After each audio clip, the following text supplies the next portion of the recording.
Hello, my name is Ryan and I'm a human. Alright, now that we're acquainted, Storytime animators. That's a phrase that hasn't been said enough on this platform. Now, you may or may not have noticed that a lot of people have come up with mixed feelings when it comes to animated storytimers. Like with anything, there's the good, bad, and the ugly. Common critiques being that they're basically just storytime YouTubers who, while seeming to be alright people, tell boring stories and don't actually have much animating in their videos. There's also their common annoyance with their I'm such a cute, quirky, yet weird nerd vibe, which is definitely there. But these criticisms, child's play. They're subjective points at best. I'm not gonna waste your time trying to tell you what to think. Rather, let's talk about why everyone is so in love or loathe-filled by these creators. Is their fun, awkward, cute persona too good to be true? Perhaps there's a darker side that they don't want you to see. Now you're probably thinking, what dark side? They seem so genuine and cute. Well, in order to get to the main course, remember on a day you must first dance through a labyrinth of small talk, appetizers, sometimes intense interrogation,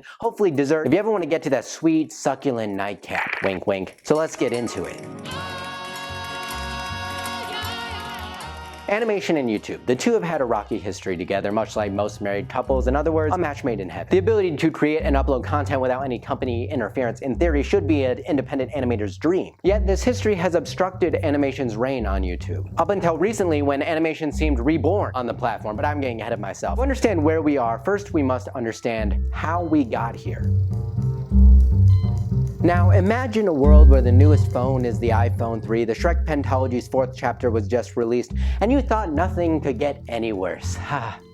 Oh. This strange, bizarro world is known as 2010, and that's where our story begins. A website called Newgrounds provided a forum for content creators all over the world, though the main focus of this website centered around the animation community. Eventually, these creators shifted focus with Newgrounds' popularity fading to YouTube, which provided a new open forum for their animations. Did I say forum? I meant money. The YouTube algorithm at the time based the amount of money you made by the views you got on a video. Meaning that if your video was 12 seconds long and you got 1 million views, you would make the same amount of money as someone who had a 43-minute video and also got the same view count. Next few years, these animators made their living on the platform, being some of the most popular and successful people on YouTube. Everything is so cute and quaint in 2010. But we all know the good moments in this television show of life are the brief infomercials betwixt great tragedies. 2014.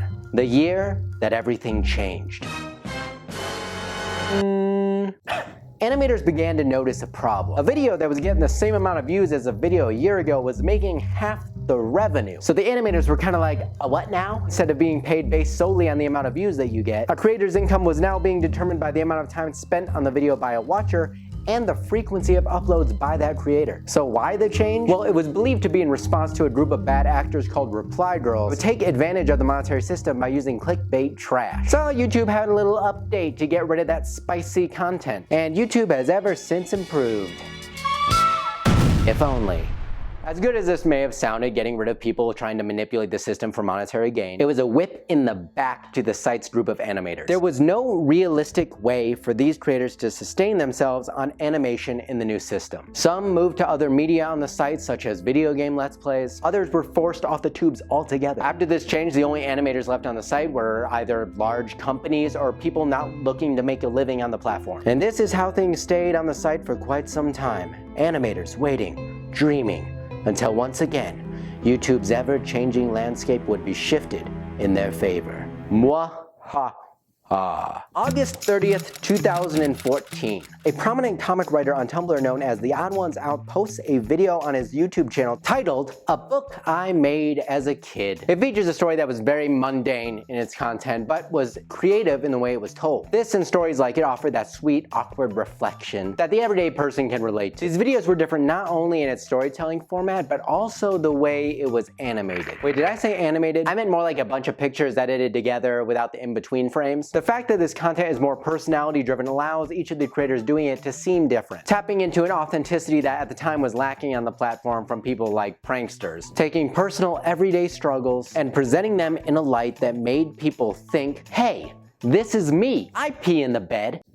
Well, not anymore. I give you the birth of storytime animation. Lo and behold, these types of videos began to gain more and more traction. And like with anything working, there began to be numerous other creators trying to emulate the same style. The new generation of YouTube animators had arrived, with a fresh perspective and a lot of somewhat fresh ideas. So here we are today, everything picture perfect. But then you wake up from that blissful dream and look around. Like with anything in this world, there's an ugly side. I think it's safe to say that YouTube has had a struggle with genuineness. Content creators like pranksters, personalities like FouseyTube and the Pauls may have been, for lack of a better word, fake. But at the end of the day, being real may not have been their whole point. But with Storytime animators, their content is built on being genuine. They play to relatable struggles, such as being an introvert, relationship issues, things we've all had to go through. They're real. Right? Now, I'm not a Storytime animator, but to get to the crux of the good, bad, and ultimately ugly parts of the community, I needed to become a Storytime animator. I'm gonna go out on a limb here and say that you are probably an introvert. Why? Because you're watching YouTube instead of being out in the real world with friends. Heard of those? And that's okay. I'm an introvert too, except I'm lying because I need to seem relatable in order for this Storytime formula to work. So wait, you're just pretending to be an introvert to look relatable and get views. John, this isn't even your section of the video. Sit down.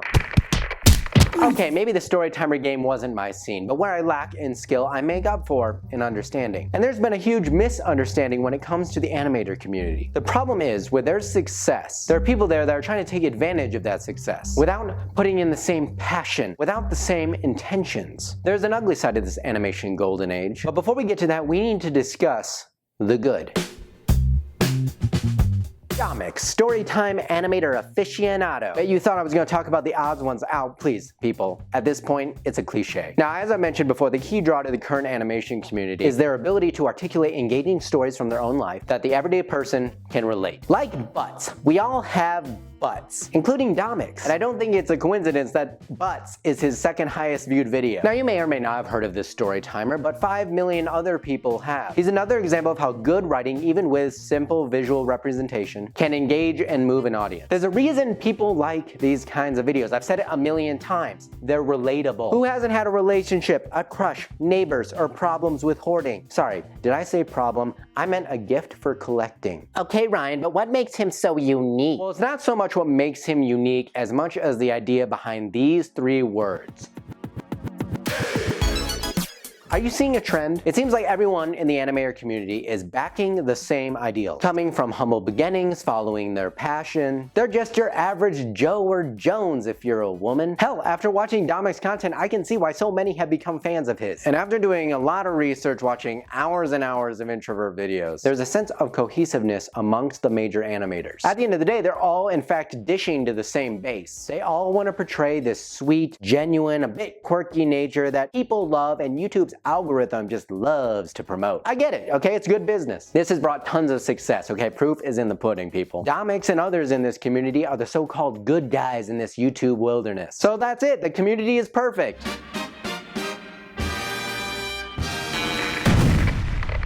Think again.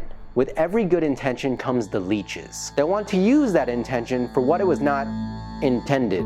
Now, having friends in the community of which we are discussing, I thought it wise to ask for their take. Surely they are more in the know than I am. And after talking about this with them for quite some time, I was put under the impression that everyone is good, great, just the finest of folks. Hell, Tim Tom goes off for like a minute talking about just how wonderful the animator community is. I was at a loss, but that's when this feeling hit me. The feeling in the pit of my stomach. A feeling I'm sure you can relate. The inkling of something wrong. You know the saying, it sounds too good to be true? Well, the animator community just sounded a little too freaking good to not be hiding something. And they were. From what I have portrayed to you about the commonalities within this community, everyone's who they say they are. But what if someone was a little less genuine than the rest? Like in any community, there are the bad. Those who may be committing disingenuous practices, or those who are taking advantage of genuine kindness. Now, people like Daft Pina, the content copper of animation, has brought attention to these, let's call them attention seekers, such as the Fear Raiser, for not giving credit to his animators, clickbaiting, and for offering exposure in exchange for animations. Well, let me tell you something, the art that I have been using in my video today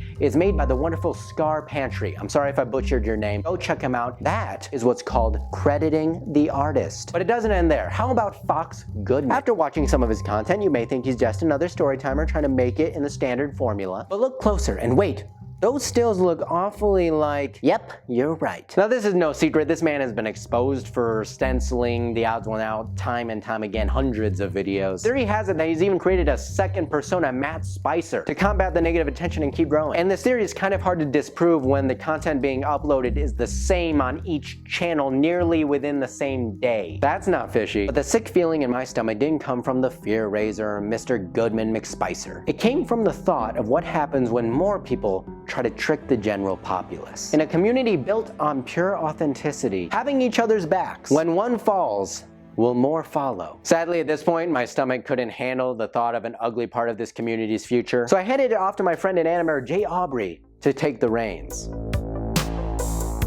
Thanks, Crimson. Hi, I'm Jay Aubrey, the widest up-and-coming commentator on the entire platform. You're probably wondering what a pathetic shill like me is doing in a professional-grade video like this, and well, I used to be an animator myself, actually. I made LEGO videos for 5 years before I eventually got tired of virginity and ultimately became a YouTube commentator because, well, we can't all appease the expectations of our parents. Sure, I never dabbled in the 2D sphere of animation we're talking about today, but I still managed to resist killing myself over arduous hours of painstakingly difficult arm movements and walk cycles. That's gotta give me some kind of authority, right? All I know is the animation community is very tight-knit, even more so than others. They all seem to love and support one another no matter the circumstances. Can't exactly say that with the commentary community now, can ya? There's usually a good, a bad, and an ugly to every community. But with the animation community in particular, they make sure you only see the good, always collaborating, featuring, shouting each other out. They've become a cult of self-promotion, which of course has its own pros and cons. For instance, if one channel is doing well, this typically means the rest of them are doing well by proxy. That's why they all basically have hundreds of thousands of subscribers, with each one being a borderline carbon copy of the last. The support system curated by the community has proven itself to be bulletproof, indestructible. There's no way a group of people this close could fall flat, right? Well, guess again. With all the benefits of a community being this close comes a cascade of dangers as well. We've seen this with Fox Goodman, and I doubt it'll be the last time we see it either. What happens when one bad egg weasels its way into the community and ruins it for everybody else? We're already witnessing this start to happen, and as more commentators continue to make videos, we're only going to see them unravel more and more. Because when a collective prospers as one, they ultimately die as one, and as we've all seen time and time again, there's just no way around a channel's inevitable demise. My only concern is, once one of these animation channels go down, the rest may soon follow.